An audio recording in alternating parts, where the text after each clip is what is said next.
नमस्कार, जय हिंद साथियों। ही खीखी जबरन गले पड़ो प्रधानमंत्री नरेंद्र मोदी जी ने देश को एक तोहफा दिया है, महंगाई का तोहफा। और वो तोहफा क्या है? घरेलू सिलेंडर का दाम 60 रुपए बढ़ गया, कॉमर्शियल सिलेंडर का दाम 120 रुपए बढ़ गया। और जानते हैं महंगाई क्यों आई?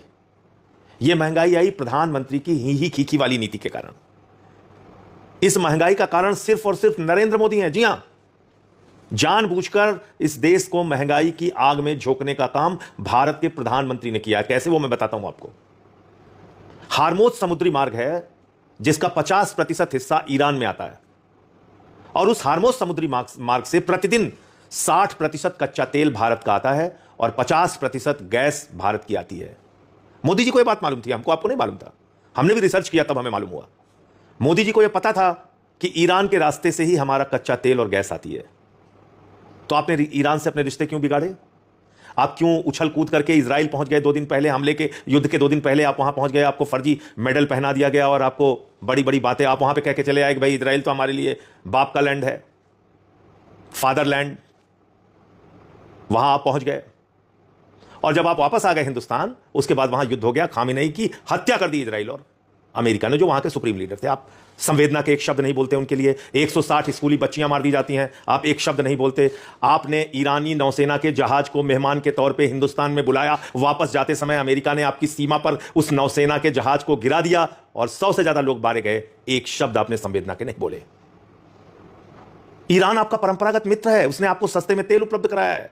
उसने 1994 में ऑर्गेनाइजेशन ऑफ इस्लामिक कंट्रीज के खिलाफ जब वो कश्मीर का मसला लेकर यूनाइटेड नेशंस में जा रहे थे, तो आपका साथ ईरान ने दिया था उस वक्त, प्रधानमंत्री जी। और आज ध्रुव राठी का एक वीडियो आया, देखिएगा। भारत का कोई भी प्रधानमंत्री इतना नहीं झुका जितना आप झुक गए। सब मजबूती से खड़े रहे अमेरिका के खिलाफ।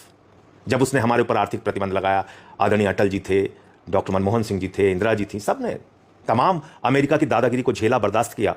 अमेरिका ने परमाणु परीक्षण के वक्त हमारे ऊपर आर्थिक प्रतिबंध लगाया। उसने 71 के युद्ध में हमारा विरोध किया, 7वां बेड़ा भेज दिया। 65 में पाकिस्तान के युद्ध के वक्त हमारे ऊपर आर्थिक प्रतिबंध लगाया। अभी ट्रंप कह रहा है उसने आपके ऊपर, आपको धमका के सीज फायर कराया। आपकी इज्जत, देश की इज्जत, हमारे बहादुर सैनिकों की इज्जत को तार तार किया उसने। आसिम मुनीर जो पाकिस्तान का सेना अध्यक्ष है, उसको बुलाया, उसके साथ लंच किया। शहबाज शरीफ पाकिस्तान के प्रधानमंत्री के साथ लंच किया और बोला आई लव पाकिस्तान। उसके बाद बोला कि भारत और पाकिस्तान दोनों महान देश हैं। भारत को पाकिस्तान के साथ खड़ा कर दिया, बराबर खड़ा कर दिया।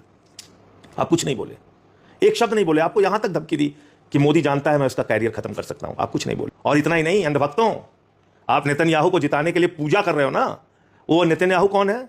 इसको भी जरा सर्च कर लेना गूगल पे, तुम्हें मिल जाएगा। नेतन्याहू वो है जिसका बेटा एक तस्वीर डालता है मां दुर्गा की, ये आपत्तिजनक तस्वीर डालता है, जिसको गले लगाते फिर रहे हैं नरेंद्र मोदी जी, जिसको जिताने के लिए तुम लोग पूजा कर रहे हो अंधभक्तों।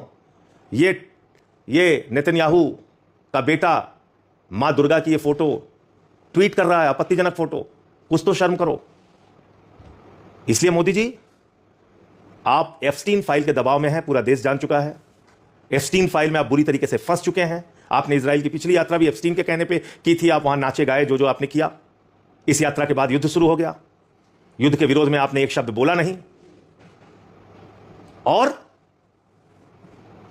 अमेरिका का विदेश उपमंत्री भारत की धरती पे आके आपको अपमानित करके चला गया, कह के चला गया हम आपको अपने प्रतियोगिता में नहीं खड़ा होने देंगे। हमने जो गलतियां चीन के साथ की वो आपके साथ नहीं करने देंगे। यानी आपको 2ym दर्जे के नागरिक से भी कम हैसियत दे रहा है वो। फिर भी आपके मुंह से किया। ईरान में घुस के वहां के सुप्रीम लीडर को मार दिया। आपको डराता धमकाता फिर रहा है।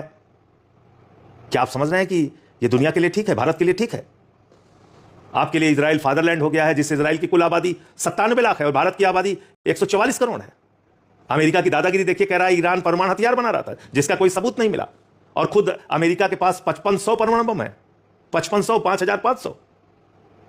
वो दुनिया की निगरानी कर रहा है। इन सब विषयों पे आप कुछ बोल नहीं सकते। तो देश को बख्श दीजिए, अपने पद से इस्तीफा दीजिए और भारत माता के स्वाभिमान और सम्मान की रक्षा करने में देशवासियों का साथ दीजिए। जय हिंद।